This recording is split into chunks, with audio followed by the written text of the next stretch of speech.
এই ঠাইটুকুৰ নামটো গেন্ধালি বেবেজীয়া হয়, যোনটো আমাৰ নেশ্যনেল হাইৱে সংযুক্ত পথ হয়।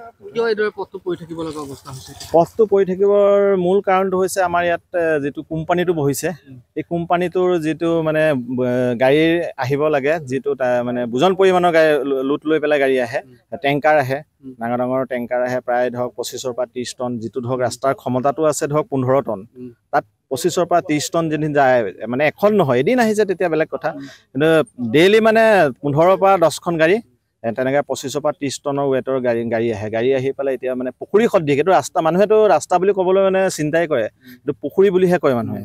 আৰু যেতিয়া আমি ইয়াত যেতিয়া আমাৰ গেন্ধালি বেবেজীয়া হয় মোৰ ঘৰ, তাত যেতিয়া আমাৰ কিছুমান মেডিকেল হেৰিৰ কাৰণে আমি ইমাৰ্জেঞ্চিৰ কাৰণে 108ক নিমন্ত্ৰণ কৰোঁ, ফোন কৰাৰ লগে লগে যেতিয়াতো তেওঁলোকে এড্ৰেছটো সোধে, আমি যেতিয়া কওঁ গেন্ধালি, যেতিয়া যোনটো মানে নেশ্যনেল হাইৱেৰ কাষত বুলি কোৱাৰ লগে লগে কৈছে সময়মতে আমি যাব নোৱাৰিব পাৰোঁ, আপোনালোকে বেয়া নাপাব, কাৰণ ৰাস্তাটো বেয়া।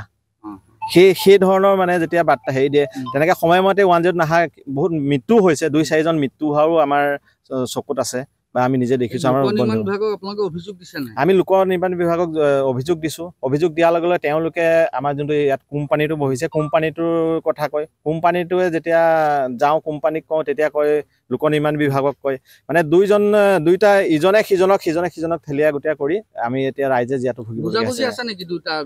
আমিতো আজিৰ পৰা ধৰক এদিন এইটো হেৰি নহয়, আমি প্ৰায় 10খন মানে এপ্লিকেশ্যন দিয়া হৈছে লোক নিৰ্মাণ বিভাগতো। তাৰ বাদে আমি SDC বাইদেউকো আমি জনাইছিলোঁ, তেওঁলোকেও তেতিয়া কোম্পানীৰ মানুহ মাতি নিছিলে, মাতি নি 2 মাহৰ ভিতৰত ৰাস্তা কিবা এটা বনাই দিম বুলি কৈছিলোঁ, কিন্তু কি কৰিলে মাত্ৰ 2 গাড়ী চেনগেবেল, 2 গাড়ী মেটেল পেলাই থৈ দিলে। খুব বেছি এমাহ 1.5 মাহ যায়। কাৰণ এতিয়া আপোনালোকে কি বিচাৰিছে? এতিয়া আমি এটাই বিচাৰিছোঁ, যাতে এই ৰাস্তাটো আমাৰ মানে সম্পূৰ্ণৰূপে মানুহ অহা যোৱা কৰিব পৰা পথ কৰি দিয়ে। যেনেকৈ আমাৰ বেলেগত যিমান উন্নয়ন হৈছে, আমিওতো ভোট দিছোঁ ৰাইজক, চৰকাৰক, আমাকো যাতে এই ৰাস্তাটো সম্পূৰ্ণ কৰি বনাই দিয়ে। যদি নিদিয়ে, আমি বিগত সময়ত মানে এই পথটো দিয়ে সম্পূৰ্ণ গাড়ী অহা যোৱা বন্ধ কৰিবলৈ আমি বাধ্য হ'ম ৰাইজৰ সহযোগত।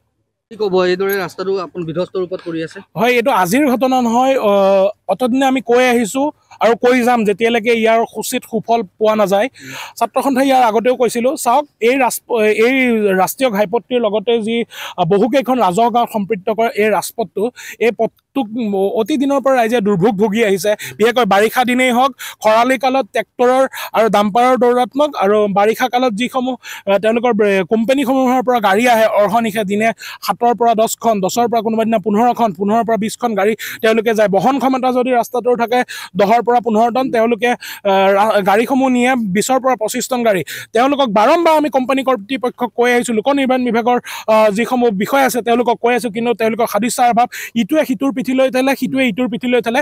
এনেধৰণে নচলিব, এনেধৰণৰ নৈৰাজ্যবাদ আমি ছাত্ৰ সন্থাই কোনো ধৰণে গ্ৰহণ নকৰোঁ। আমাৰ স্পষ্ট কথা, ৰাইজৰ সুবিধা হোৱাকৈ অতি শীঘ্ৰ যাতে এই পথটি সুন্দৰৰূপে তেওঁলোকে নিৰ্মাণ কৰি দিয়ে। দুখ কাৰ?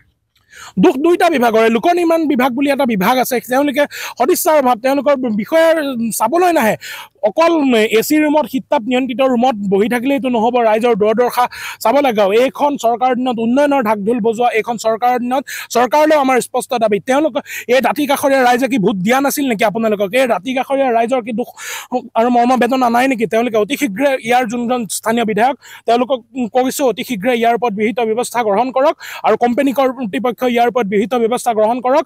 অকল দুঠেলা শিলগুটি আনি পেলাই 2-4জন বনোৱা লগাই পেলাই ইয়াত কাম কৰি দেখালে নহ'ব। আমাক উচিত উত্তৰ লাগিব, পকী পথটো সম্পূৰ্ণ হ'ব লাগিব।